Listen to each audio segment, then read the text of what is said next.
नमस्कार दोस्तों, 4 मई 2023 को मणिपुर में कुकी महिलाओं को निर्वस्त्र कर परेड कराई गई। इसका वीडियो वायरल हुआ तो देश ही नहीं विदेश में भी लोग सन्न रह गए। इस घटना का तमाशा पूरे देश में ही नहीं चला, पूरे विदेशों के अंदर भी लोगों ने देखा कि किस तरीके से भारतीय महिलाओं के साथ दरिंदगी की गई। अब इस पर विदेशी मीडिया क्या कुछ छाप रहा है वो भी जरा आप गौर से सुनिएगा। विदेशों के अंदर कितना डंका बज रहा है वो भी जरा आप गौर से देखिएगा। द गार्जियन लिखता है, द गार्जियन की सुर्खियों में लिखा गया है, मणिपुर में महिलाओं के यौन उत्पीड़न का वीडियो सामने आने के बाद मोदी ने तोड़ी चुप्पी। अब अखबार इसमें आगे लिखता है, भारत के प्रधानमंत्री नरेंद्र मोदी ने मणिपुर में चल रहे संघर्ष पर अपनी महीनों की चुप्पी तोड़ी है। मोदी ने चुप्पी उस वक्त तोड़ी जब मणिपुर में महिलाओं को नग्न करके उनसे परेड करवाने और उनके साथ सामूहिक प्रताड़ना से जुड़ा वीडियो वायरल हुआ। ये महिलाएं मणिपुर की अल्पसंख्यक कुकी जनजाति की थी और उनसे ये काम करवाने वाली भीड़ के लोग मैतेई समूह के थे।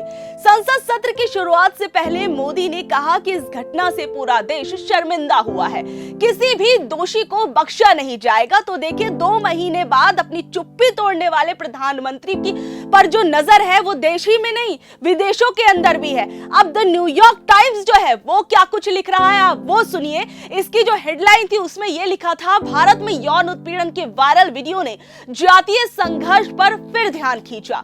गार्जियन की तरह टाइम्स ने भी अपने लेख में इस बात पर जोर दिया है कि पीएम ने वीडियो वायरल होने के बाद अपनी चुप्पी तोड़ी है। अखबार लिखता है, इस वीडियो के सामने आने में 2 महीने का समय लग गया क्योंकि सरकार ने हिंसा रोकने के लिए वहां इंटरनेट बंद किया हुआ था। वीडियो सामने आने के बाद पीएम मोदी को राज्य के हालात के बारे में पहली बार सार्वजनिक टिप्पणी करनी पड़ी। अखबार ने यह भी लिखा कि पीएम ने सीधे तौर पर राज्य में हुई हिंसा को संबोधित नहीं किया और ना ही तनाव कम करने का कोई समाधान पेश किया है। सोचिए, इन लाइनों पे जरा गौर करिएगा आप लोग। अखबार ने इस बात का भी जिक्र किया है कि जब पीएम मोदी फ्रांस के दौरे पर गए थे तो यूरोपीय संसद ने इस हिंसा को लेकर एक प्रस्ताव लाया था जिसमें इस हिंसा के लिए हिंदू बहुसंख्यकवाद को बढ़ावा देने वाली विभाजनकारी नीतियों को जिम्मेदार ठहराया गया था।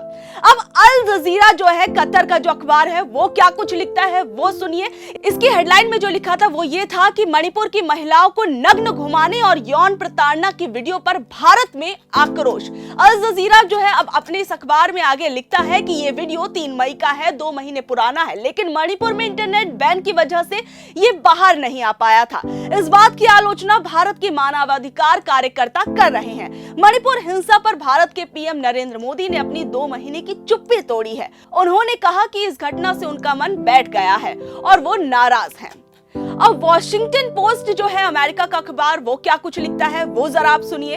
अमेरिकी अखबार वॉशिंगटन पोस्ट ने भी पीएम मोदी की चुप्पी तोड़ने वाली बात को प्रमुखता से लिया है। अखबार ने यह भी लिखा है कि भारत के सर्वोच्च न्यायालय ने मामले पर चिंता व्यक्त की और सरकार से हिंसा को रोकने के लिए उठाए गए कदमों के बारे में भी पूछा है।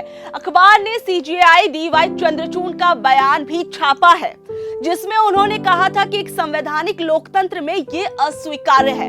अगर सरकार कार्रवाई नहीं करती है तो हम कार्रवाई करेंगे। तो सोचिए, पीएम मोदी की चुप्पी तोड़ने पर देश ही नहीं विदेशों के अंदर भी कितनी तारीफें हो रही कि 2 महीने बाद देश के प्रधानमंत्री एक ऐसे राज्य के बारे में बोलते हैं जो कि हिंसा की आग में झुलस रहा है, जहां के लोग लगातार सरकार से मांग कर रहे हैं कि हमारे राज्य के अंदर जो हिंसा फैली हुई है उसे रोकिए और यहाँ पर शांति स्थापित करिए। लेकिन पीएम मोदी की चुप्पी पर तरह तरह के सवाल देश में ही नहीं अब विदेशी मीडिया भी छाप रहा है। तो आप समझ सकते हैं विदेशों के अंदर कितनी भारत की तूती बोल रही है, कितना डंका बज रहा है। बाकी आप लोग भी अपनी राय इस पूरी घटना पर हमें जरूर बताइएगा। इसी के साथ ऐसी लेटेस्ट अपडेट से जुड़े रहने के लिए देखते रहिए न्यूज़ एक्सप्रेस 24।